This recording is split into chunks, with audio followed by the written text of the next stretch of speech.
We live in a world where one thing reigns supreme. No matter your gender, background, religion, or status, we all need its purchasing power. With that in mind, is money what you are truly after? Say, for example, a stranger hands you a briefcase with $1 million cash inside. He then gives you one rule that you cannot break. You can never use that money. How valuable is that money to you now? So we all can agree. Money is only valuable unless it is used. To purchase a home, a car, flowers for your significant other, its main job is a means of exchange. So why is money so important? Why do people fall for get-rich-quick schemes? Why are people willing to kill for a piece of paper? Our heart's desires can lead to our downfall. We want materialistic things to satisfy our egos. We like to show off our new ride or the big new house. The perception of others is what we are truly after. What people think about you matters. People are willing to wait hours and hours just to purchase a new pair of Jordans. So we hustle for the dollar in order to get what we want. But for what? To impress people? All while you are in the red. So was it worth it? You are in the negative because you care about other people's perception of you. Yet every night you go to bed and can't sleep. Stress and anxiety creep in, eating away your very soul. Mastering the game of money is going to take courage because the problem is you. I want to change how you think about money. And trust me, once you have grasped this new way of thinking, the possibilities for you will be endless.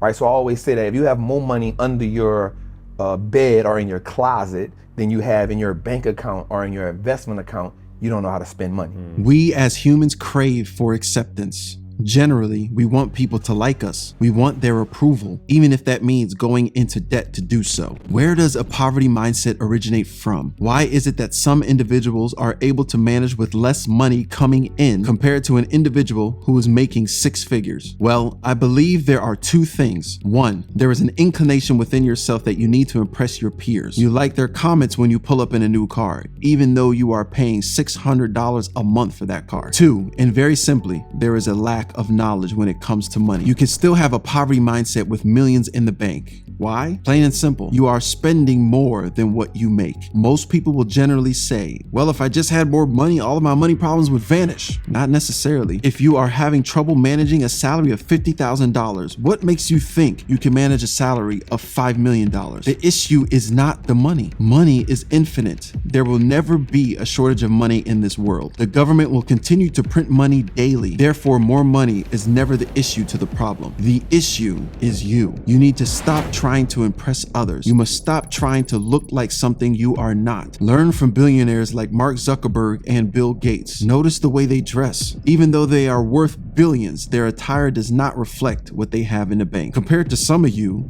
who make nowhere near as much as they do, but are draped in Louis Vuitton and Gucci, you, my friend, have a poverty mindset. Bernard Arnault, he is the chief executive of LVMH, Moet Hennessy, Louis Vuitton SE, the world's largest luxury goods company. His net worth is $184.1 billion, and he became the second richest man in the world during COVID. The citizens of America were having money problems due to lack of funds because of job loss. So the government printed around $3 trillion and sent stimulus checks to the people. Instead of investing that money or putting that money in savings, what do you think they did? Louis Vuitton stores had lines wrapped around the corner. The same people complaining about money problems were out buying things they shouldn't be buying. Now, what would have happened if you had money saved up during this awful time? What if you lose your only source of income? This problem you are about to see has plagued most people, and if you are not careful, it will plague you too. Laz is here with us in studio, and we know a lot of people are struggling, and now a majority of Americans say they are living paycheck to paycheck. Yeah, there is a problem right now. You see, there is this thing called a rat race.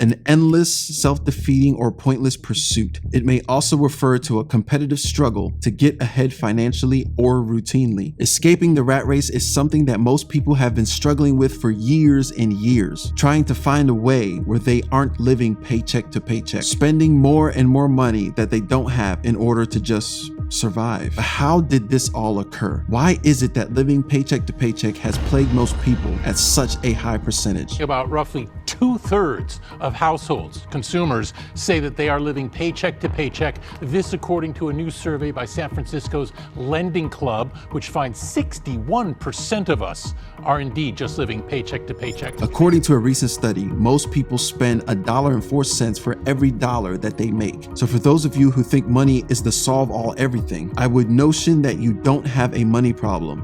You have a spending problem. The issue with living paycheck to paycheck is there is no emergency money, funds saved up just in case something unexpected may occur. Your car may break down or something in your house falls apart. Whenever these unexpected issues arise, you don't want to be in a position where you are always using your credit card, digging your hole of debt even deeper. What you conceive in your mind has everything to do with why you are living paycheck to paycheck. That expensive computer you want so bad, your favorite movie is coming out, you want to try out the new restaurant that just opened up. You have already preconceived what you want to purchase before receiving your paycheck, and therefore, in your mind, the money is already gone. Now, I want to ask you this question. How much money is in your savings account right now? If you are thinking about it too long, then we have a problem. Hardship can hit at any time and you need access to cash quickly. But if you are living paycheck to paycheck with your savings account balance at zero, then you are forced to use a credit card, aka money you don't have. Then the cycle continues. You get up, go to work, pay your bills, swipe your credit card, and then you start to see no end in the rat race. It's like you are running an uphill battle with no finish line in sight. Then stress and anxiety starts to creep in, weakening your health, and then, well, I'll let you ponder what happens next. So you have a decision to make.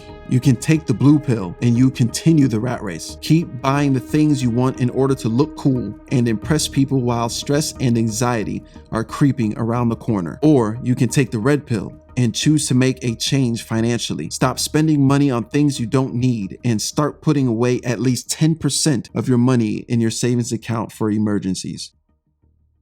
So there is something you need to know, something that will multiply your money exponentially, but you need to stop doing this first.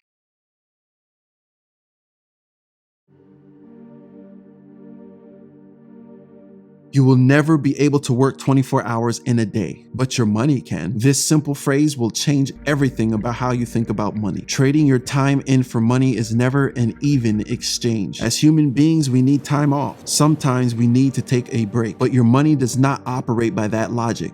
It can work all day, every day. Remember when I asked you if someone handed you a briefcase with $1 million in it, but you could never use it? Would you take the briefcase? Probably not, because it's useless. Now let that be a lesson to you. Money is always meant to be used, to be put to work. However, there is a problem. All you have been doing is trading your time for money. You go to work and in exchange you receive a paycheck, so you are a slave to the dollar. Why aren't you putting your money to work? Maybe you are afraid of losing your money because you work so hard to get it. Sound about right? Unfortunately, this logic will keep you in a slave mentality. Your job is a necessity. I get it. However, you need to stop only trading time for money. You work so hard to obtain it. Why not make your money work just as hard, if not harder? Change the narrative. Money has been making you work to death, overtime, long hours, and nothing to show for it. With your money invested, that money will be working 24 hours a day for you. While you sleep, your money is working. While you work, your money is working. Now that is a paradigm shift for how the wealthy think about money. Your source of income should never only be trading your time in for money. So what are you going to do? Continue being a slave to the dollar, or become the master that tells money what to do? Keep watching, because now, my friend, this is where your transformation will take its final form.